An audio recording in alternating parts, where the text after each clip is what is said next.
कि पूरे विश्व के 200 से ऊपर देशों में हिंदी का अध्ययन अध्यापन हो रहा है। हिंदी के बिना किसी भी मल्टीनेशनल्स का काम भारत में नहीं चल सकता। अंग्रेजी से एक स्वार्थ है। अंग्रेजी समाचार पत्र में एक छोटा सा समाचार आ जाता है तो पूरे देश में चर्चा हो जाती है, लेकिन जो प्रेम आपका बघेली से होगा वो हिंदी से नहीं हो सकता। हमसे कहा जाता और हमने बहुत प्रयास किया कि यहाँ बघेली का शोधपीठ कायम हो, बघेली की पढ़ाई हो। बीए पास करने के बाद हिंदी में एक पेज का सही आवेदन नहीं लिख पाते। मैं तो कहता हूँ कि हिंदी विभाग में आ जाओ दिनेश कुशवाहा के पास, अगर पीतल तांबा हो गए सोना न बना के रख दूं तो कहना। वेदों में कहा गया है कि 10 दिशाओं में जिधर से ज्ञान आए उधर से प्राप्त करो, उसे उसर से ले लो। अगर भारत का समग्र विकास करना है तो हिंदी का विकास करना पड़ेगा। कभी आ सकोगी तो देखना क्या जिंदगी का कमाल है, ये दिनेश नाम का आदमी हर हाल में खुशहाल है। हिंदी के बारे में जो प्रश्न आपने किया है उस पर बहुत संक्षेप में कहा जा सकता है कि पूरे देश की संपर्क भाषा है वो, जिसे अंग्रेजी बोलते हैं आप, जिसे कहते हैं वो अंतर्राष्ट्रीय संपर्क भाषा है। हमारे देश के भी दक्षिण के हिस्सों में बहुत सारी जगहों पर अंग्रेजी की ज़रूरत पड़ती है, लेकिन बहुत बड़ी संख्या है हमारे देश में उन लोगों की जो अंग्रेजी नहीं जानते हैं। तो वो तमिल हो, तेलुगु हो, चाहे बंगाली लोग हों, कहीं भी जाते हैं तो हिंदी से उनका काम चल जाता है। ये धीरे धीरे धीरे धीरे क्रमिक विकास में हिंदी की स्थिति हुई है।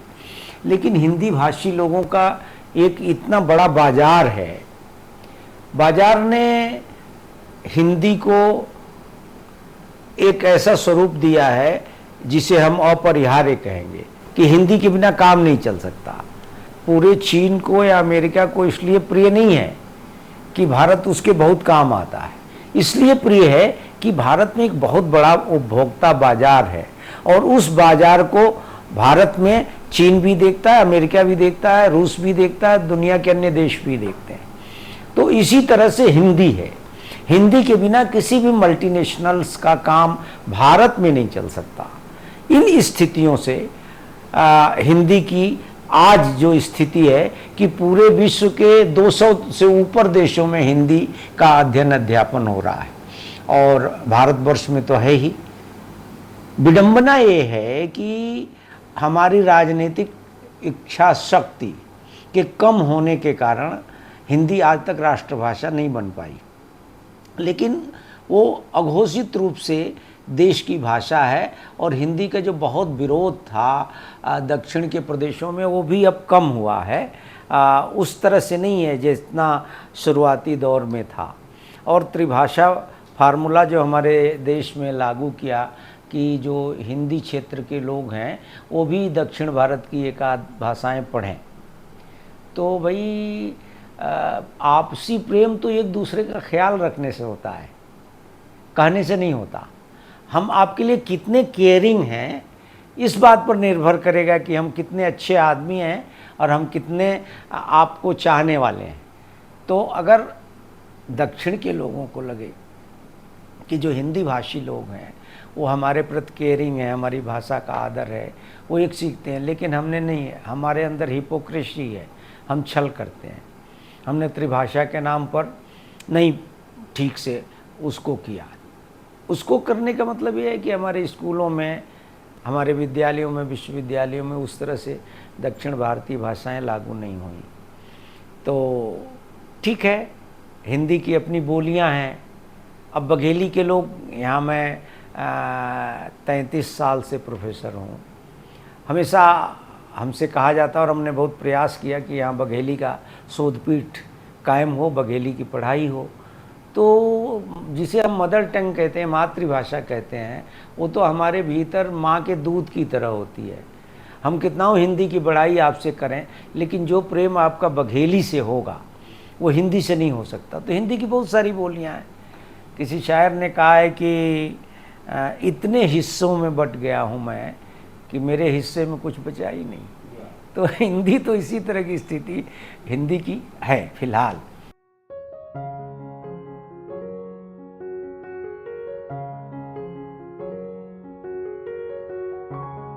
आज तक आपकी मेडिकल की, इंजीनियरिंग की हर पढ़ाई आपके भारतवर्ष में तो अंग्रेजी में हो रही है। अंग्रेजी समाचार पत्र में एक छोटा सा समाचार आ जाता है तो पूरे देश में चर्चा हो जाती है, और उसके 20 गुना अधिक रीडिंग है हिंदी अखबारों में, उसमें आती है तो नहीं होती है। हमारी सामाजिक सांस्कृतिक जागरूकता इतनी कम है कि हमको काऊ बेल्ट कहा जाता है, हिंदी भाषी क्षेत्रों को गोबर पट्टी कहा जाता है। तो जब तक हिंदी रोजगार देने के, हिंदी छोटे रोजगार देती है, कम रोजगार देती है, अंग्रेजी बड़े रोजगार देती है, अंतर्राष्ट्रीय स्तर पर देती है, अमेरिका में देती है, फ्रांस में देती है, जापान में देती है।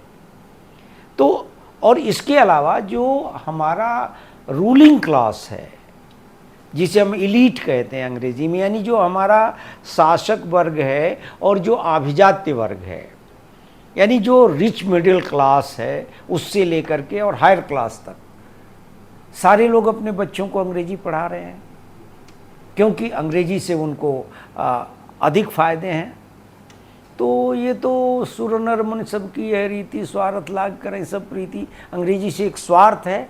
दूसरी चीज़ कि जो जहाँ से हम लोग पढ़ के आए, जहाँ से बघेल साहब पढ़ के आए, हम लोग प्राइमरी पाठशालाओं से पढ़ के आए, उनकी शैक्षणिक व्यवस्था बहुत अच्छी थी। स्वतंत्रता के बाद आने वाली जो पीढ़ी थी, उस पीढ़ी ने अपने बच्चों को 2 सूखी रोटी खा करके पढ़ाया।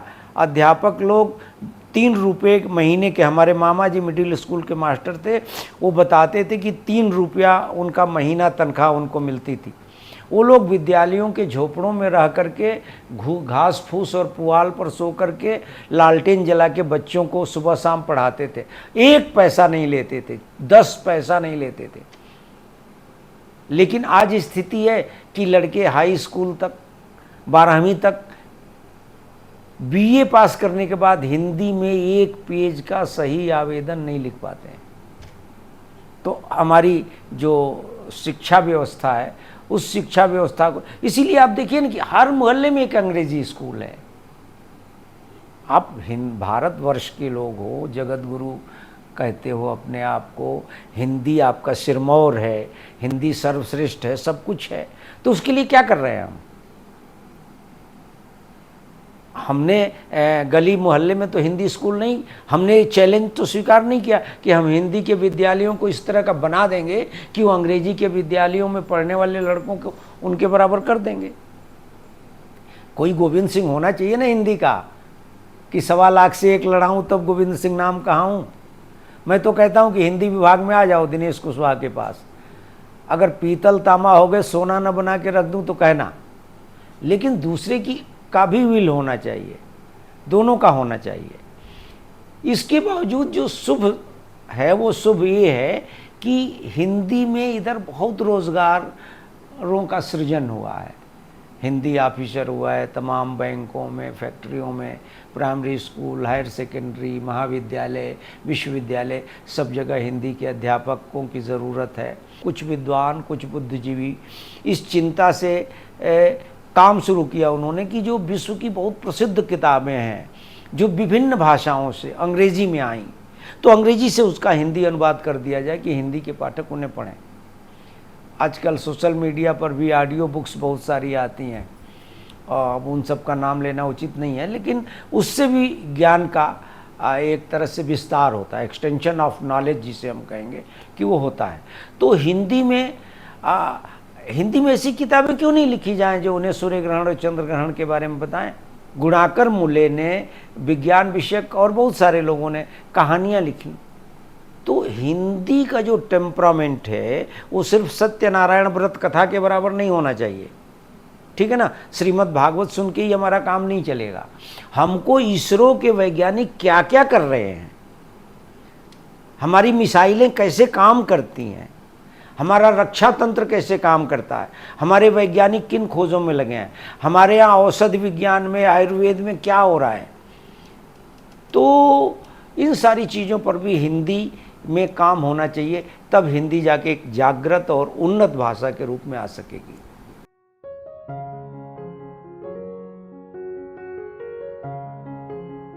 सबसे बड़ी ज़रूरी तो वह है जो हम लोगों के बचपन में हमारे गुरुओं ने सिखाई, सुलेख, नकल लिखो। आप विश्वास नहीं करोगे, एमए प्रथम श्रेणी पास करके, नेट करके, जेआरएफ करके जो विद्यार्थी मेरे पास पीएचडी करने आता है, उसको मैं कहता हूँ रोज एक पन्ना नकल लिख के मुझको दिखाओ। तो और इमला, यानी हम बोल रहे हैं, हमको डर लगता है कि हमारा पीएचडी स्कॉलर है, उसके बावजूद में मैं बोल रहा हूँ तो इसको कितना गलत लिखेगा। तो भाषा, व्याकरण और हिंदी के विद्यार्थियों को हिंदी साहित्य के जो श्रेष्ठ कवि कथाकार हैं उनका प्रतिनिधि संकलन, जैसे मान लो प्रेमचंद की 5 कहानियाँ पढ़ ली तो जैनेन्द्र की भी पढ़ ली, है ना। इसी तरह से अगर 5 कविताएं अज्ञेय की पढ़ ली तो मुक्तिबोध की पढ़ ली तो नागार्जुन की पढ़ ली, थोड़ा थोड़ा, क्योंकि जीवन बहुत छोटा है, बहुत सारे काम हैं और अपार है विद्वत्ता और ग्रंथों की श्रृंखला। और इसी में हम बीमार पड़ते हैं, हमारे घरों में शादी पड़ती है, हमारे घरों में 13 श्राद्ध पड़ता है, 1000 काम हैं जिनमें हमारे जीवन का समय जाता है। तो उसी में थोड़ा सा समय निकाल के हमको अपने को रिच करना चाहिए। जैसे कि मैं अपने विद्यार्थियों को लाला हरदयाल की एक किताब देता हूँ, वो भी अंग्रेजी की है, उसका हिंदी ट्रांसलेशन रखा है, आपका व्यक्तित्व विकास के सूत्र, आपकी पर्सनालिटी कैसे डेवलप होगी। रोज़ हम अपने विद्यार्थी को कहें कि तुम तो कुछ नहीं जानते हो, तो भी वो एकदम डिप्रेशन में चला जाएगा। और हम उसे बहुत सराह दें, अरे नहीं नहीं तुम तो बहुत अच्छे हो, तो उसमें अहंकार आ जाएगा, वो नहीं कुछ कर पाएगा। हमारे यहाँ स्तुति की परंपरा रही है, प्रशंसा की परंपरा रही है। आप अपरंपार शक्तियों के मालिक बना देते हैं, जिसकी प्रशंसा करते हैं उसको, फलाना है तो ही मुमकिन है, नहीं तो कुछ मुमकिन नहीं है। इसका एक दूसरा अर्थ हुआ कि कोई कुछ कर ही नहीं सकता। तो मतलब ये है कि एक संतुलित व्यवहार होना चाहिए हिंदी के पाठकों का, हिंदी के विद्यार्थियों का, हिंदी के शास्त्र और ज्ञान जहाँ मिले। हमारे वेदों में कहा गया है कि 10 दिशाओं में जिधर से ज्ञान आए उधर से प्राप्त करो, उसे उसर से ले लो।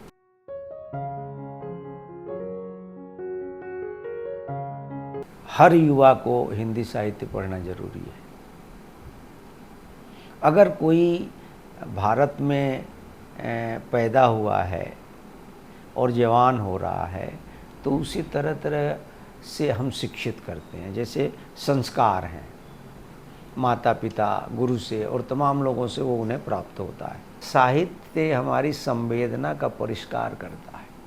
साहित्य हमको जाति निरपेक्ष बनाता है, धर्म निरपेक्ष बनाता है, मतलब हमारे अंदर प्रेम भरता है, कल्याण की भावना भरता है।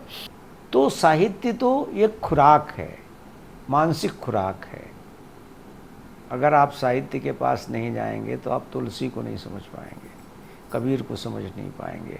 अगर आप गोदान नहीं पढ़ेंगे तो भारत की कृषि व्यवस्था को समझ नहीं पाएंगे। यानी भारत के स्वतंत्रता के पहले अगर आपको पूरे भारतीय समाज को जानना है तो प्रेमचंद को पढ़ना पड़ेगा, और स्वतंत्रता के बाद के भारत को जानना है तो हरिशंकर परसाई को पढ़ना पड़ेगा।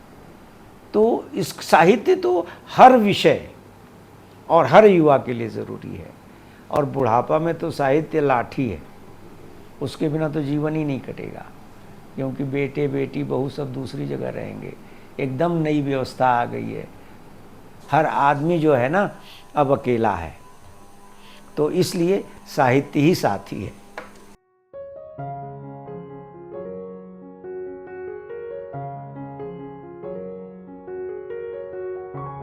हिंदी दिवस में जो हम संदेश देंगे वो बहुत सारे लोगों को बुरा भी लग सकता है, लेकिन सच ये है, मैं यही कहूँगा कि हिंदी दिवस को जो ठीक श्राद्ध पक्ष के बाद आता है, पितरपक्ष के बाद आता है।